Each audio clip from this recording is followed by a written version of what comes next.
آقا کریم علیہ السلام نے ارشاد فرمایا کہ 4 چیزوں میں سے کوئی چیز بنو، 4، 5واں نہ بننا۔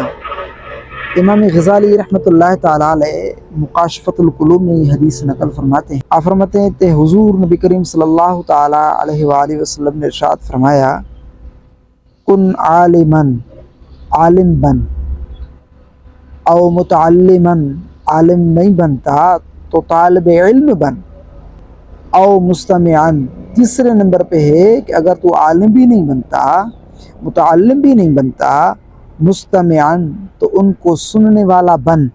چوتھے نمبر پہ نبی کریم صلی اللہ تعالیٰ علیہ وسلم نے ارشاد فرمایا، اگر یہ تینوں چیزیں نہیں بنتے، عالم بھی نہیں بنتا، متعلم بھی نہیں بنتا اور ان کو سننے والا بھی نہیں بن رہا، اگر ان تینوں چیزوں کی حاصل کرنے کی آپ کو طاقت نہیں ہے تو چوتھی چیز جو ہے وہ آپ علیہ السلام نے ارشاد فرمایا محبن، یا ان سے محبت کرنے والا بن جائے۔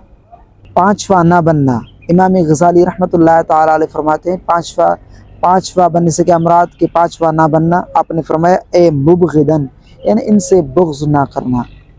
ہمارے اس زمانے میں لوگ اپنی ہی عاقبت برباد کر رہے ہیں۔ اگر ان بزرگان دین کو وہ برا کہہ رہے ہیں تو وہ اپنا ہی برا کر رہے ہیں، ان کو تو کوئی فرق نہیں پڑتا۔ وہ اللہ کی بارگاہ میں کل بھی مقبول تھے، آج بھی مقبول ہیں، اور قیامت کے دن تو اللہ تبارک و تعالیٰ ان کی مقبولیت پوری کائنات کو دکھائے گا۔